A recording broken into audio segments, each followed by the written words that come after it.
Hi, Ubeda, Daphne here. Thanks so much for sending in your essays again. This is looking much, much better, this pie chart. Really, really much better. Well done. And your task two is excellent. You said you wrote this in 30 minutes, I think. Now, basically what happens is that obviously you have an hour. Um, I would really, really strictly give yourself 20 minutes for this and absolutely no longer. It has less marks than the other one. So in terms of weighting, the task two is more important. So don't get stuck on this one and then find you're kind of panicking for your task two. We suggest sometimes that you do your task two first. And with you, because I think you're more confident in that, I definitely do your task two first. Stop after 40 minutes and then do what you can in the remaining 20 minutes, okay? I think that would work better for you. Then you won't be worrying so much about this one. But this is a lot better. In answer to your question, essentially, I can't get involved in long email correspondence with you. That's not really how we work, but I can answer the questions here you've given me just quickly. So in here, paraphrasing, basically, don't worry too much about paraphrasing in task one. It's quite nice if you can paraphrase in your first intro, like this bit here. If you can paraphrase here, which you have done nicely, and I'd say 5 different sources rather than reserves. If you can paraphrase in that bit, great. But elsewhere, just sometimes it's just not possible. And also, task one is much more fact-based. We don't really want your opinion. So here, striking contrast. You don't really need that. Because you're just kind of giving me facts. You're not really giving me, you mustn't give me your opinion. Okay. Can you say total income instead of gross? Yes, I would prefer you to say total. You don't need to paraphrase. I mean, you can, but you don't really need to. But yes, I mean, absolutely, that's fine. And can income be substituted by revenue? Yes, it can. Don't get too technical. Revenue, no, not for us. We wouldn't see it like that. So yes, that's absolutely fine. Okay. I mean, technically, revenue is sales. But yes, I mean that's completely fine. So those are your hopefully answers your questions. So keep this fact-based. Imagine in your head, I cannot see the pictures and I'm trying to draw them. So I think that gives you an idea of the kind of information you need to be including here. So the pie charts, the three pie charts, depict the breakdown of income in millions of dollars. That now, have we got a date on this? No. Okay, always check the date and make sure the date connects to your tense. Yes. 2014. Okay, so that was derived from. So this is really important. Okay, if it's past date, all this must be in the past tense. If it's a future date, future tense. Obviously, if it's like no date, then you can go for the present tense. That was derived from 5 different sources in 2014. Overall, this is a good sentence here. Noticeable that agriculture, heavy industry and services represented, so let's go past, assume you've got past tense all the way. The largest proportions of income, that's fine. Yeah, good. In Ben's, sorry, I've highlighted that. Don't know why. That's good. Now, respectively, I don't think you should put respectively there. Whereas non-artificial reservoirs, I definitely wouldn't use reservoirs because a reservoir for us is an underground supply of water, so that'd be a bit strange. So find another word there. Undoubtedly comprised the smallest in all 3 areas. Okay, respectively, you can use where you've got numbers. I wouldn't use them with countries. So numbers, it would be 3 numbers. So 13, 11, and 9 respectively. Yeah. So I've added it in a bit further down. You'll see.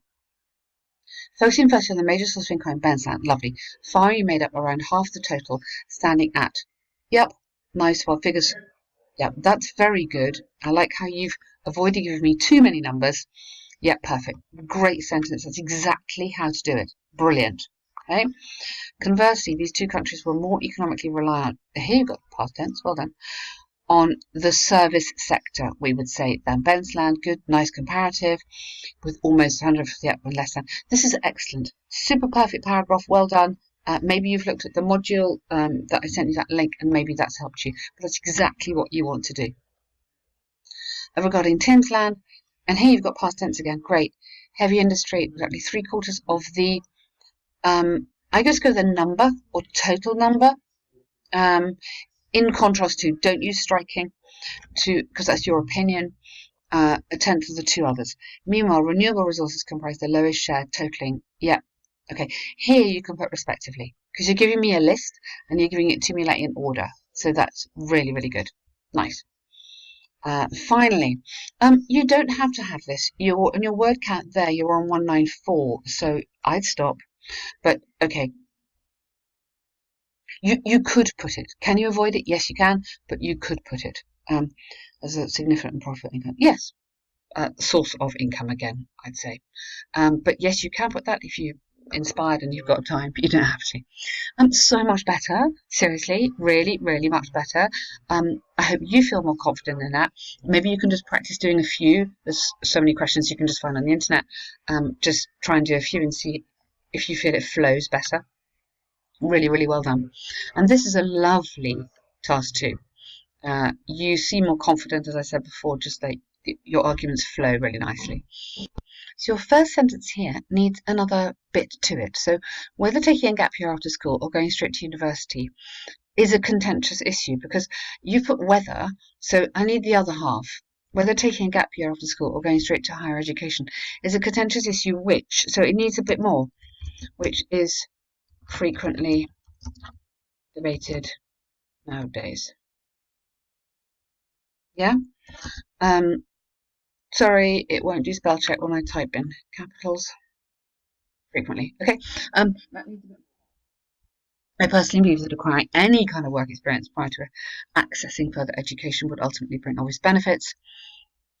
Perfect. Nice intro. Good. I think you should have the bit, this essay, introduce your essay, blah, blah, blah. This essay will discuss opinion or something like this. We'll discuss why the benefits are, or discuss the benefits or something, using examples from the University of Madrid. And where else is your example from? Not sure. Make up another one. 80% of pupils who. Okay, so I think you need an extra line there to introduce your essay. That's the point of the introduction. The main reason why engaging in either paid or volunteering work, we can just say volunteer work, clearly bestows benefits to the students, is gaining independence. Yes. I'm going to say and maturity, because I think a lot of people go to uni when they're very young, and if they've had a year kind of doing other things, they grow up a lot.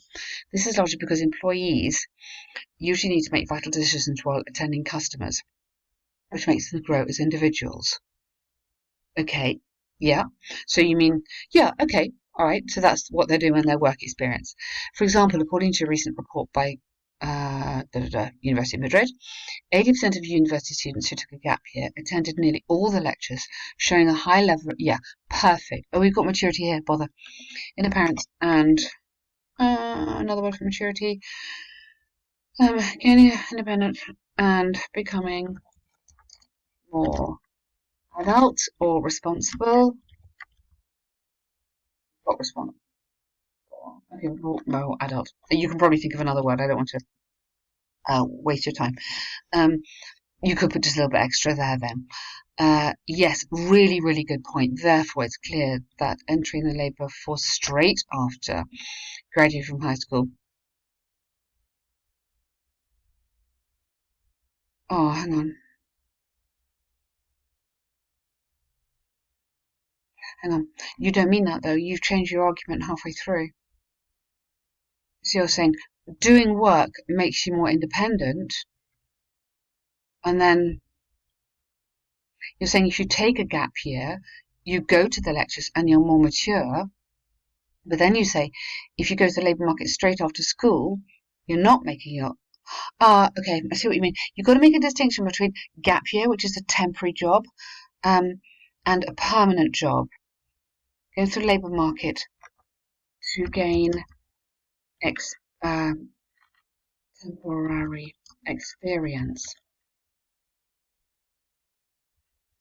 Okay, straight after school. This is at the point of a gap year. It's not a full-time job, so be careful. When you say enter the labour market, I think you're there forever. So you need to say this bit to gain temporary experience. So we're talking internships, that sort of thing. So you may have to use words like that to make your argument completely clear. Otherwise, it looks like you're contradicting yourself on that final line there. The second reason behind working for a limited period of time instead of straight from university, yeah, good, that's it, is the soft skills.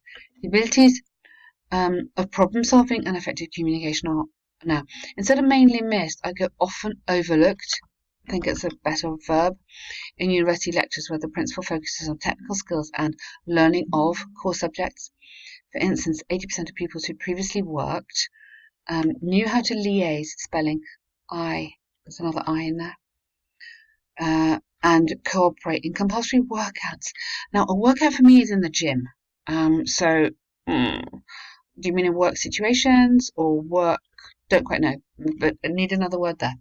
Thus, it's possible to say beyond doubt that having job experience benefits students in the long run as they gain crucial practical. But yes, absolutely, really nice, very good. Have you used? Yes, soft skills. Yeah, good. Good and full skills. We can call it. Okay, just to reinforce it. So really nice argument, very clear this essay. To conclude, I firmly believe that not only does a job or a job during a gap year or job and gap year, because people travel in their gap years in the UK, so just make the distinction as well. It can be wider than that. Make prospective, adjective, prospective university learners self-reliant. Not only does it do that, but it also increases their skill set, yeah, which can have, either which has or which can have, I think would be better, a great impact on their academic progress and future employment prospects, because you're talking a lot about they're going to learn a lot when they're in the jobs market. So really, really good here. I hope you feel more confident that you've done two really, really good tasks, and definitely much better on the task one. Hopefully you'll have a pie chart or a nice little graph. I like graphs the best. I think they're the easiest. But well done, a lot better. Thank you very much.